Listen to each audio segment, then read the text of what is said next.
Hi friends, மல்லி சீரியலோட ஒரு குட்டி ப்ரமோவை பற்றி பார்க்கலாம் வாங்க. மல்லி பார்த்தீங்கன்னா விஜயை வெளியில் எடுக்கணும்னு சொல்லிட்டு ரொம்ப கஷ்டப்பட்டாங்க. பட் ஆனால் இப்போ ராஜி தான் கொலகாரி அப்படின்ற விஷயம் வந்து போலீஸ்க்கே கன்ஃபார்ம் ஆகிடுச்சு. அதனால ராஜியை பார்த்தீங்கன்னா அரெஸ்ட் பண்ண வராங்க. பட் ஆனால் ராஜி பார்த்தீங்கன்னா நான் வந்து கனடாலே ஒரு பெரிய பிஸ்னஸ் மேன், என்னை வந்து அரெஸ்ட் பண்ண முடியாதா அப்படி இப்படின்னு சொல்லிட்டு கத்திட்டு இருக்காங்க. ஆனால் இன்ஸ்பெக்டர் வந்து இங்கே பாருங்க, நீங்கள் கனடாவிலையாவது இருங்க, எங்கே வேணா பெரிய பிஸ்னஸ் மேனாக இருங்க, அதை பற்றி எங்களுக்கு கவலை இல்லை. நீங்கள் தான் வந்து கொலை குற்றவாளி அப்படின்னு சொல்லிட்டு கன்ஃபார்ம் ஆகிடுச்சு. அதனால் நீங்கள் வந்து தண்டனை அனுபவிச்சு தான் ஆகணும் அப்படின்னு சொல்லிட்டு ராஜியை பார்த்தீங்கன்னா போலீஸை வச்சு கம்பல் பண்ணி இழுத்துட்டு போறாங்க. ராஜிக்கா என்ன செய்யுதுன்னு சொல்லிட்டு தெரியல. ஏன்னா ராஜிக்கு சப்போர்ட்டிவா யாராவது இருந்தா அதை செய் இதை செய்ய அப்படின்னு சொல்லிட்டு போவாங்க.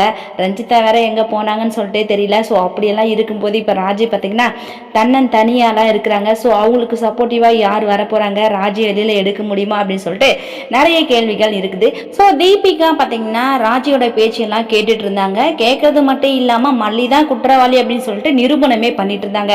பட் ஆனா இப்ப எல்லாமே வந்து அதிர்ச்சியான ஒரு விஷயங்களா தான் இருக்குது. ஸோ விஜய் வெளியில வந்துட்டாரு. இதுக்கப்புறம் தீபிகா வந்து மல்லியை தான் டார்கெட் பண்ண போறாங்க அப்படின்னு சொல்லிட்டு நல்லாவே தெரியுது. எப்படி இந்த விஷயத்தை மூவ் பண்ண போறாங்கன்னு சொல்லிட்டு வர போற எபிசோட்ல வெயிட் பண்ணி பார்க்கலாம். இந்த வீடியோ பிடிச்சிருந்தா லைக் பண்ணுங்க, ஷேர் பண்ணுங்க, கமெண்ட் பண்ணுங்க, மறக்காம நம்ம சேனலை சப்ஸ்கிரைப் பண்ணுங்க. தேங்க்யூ.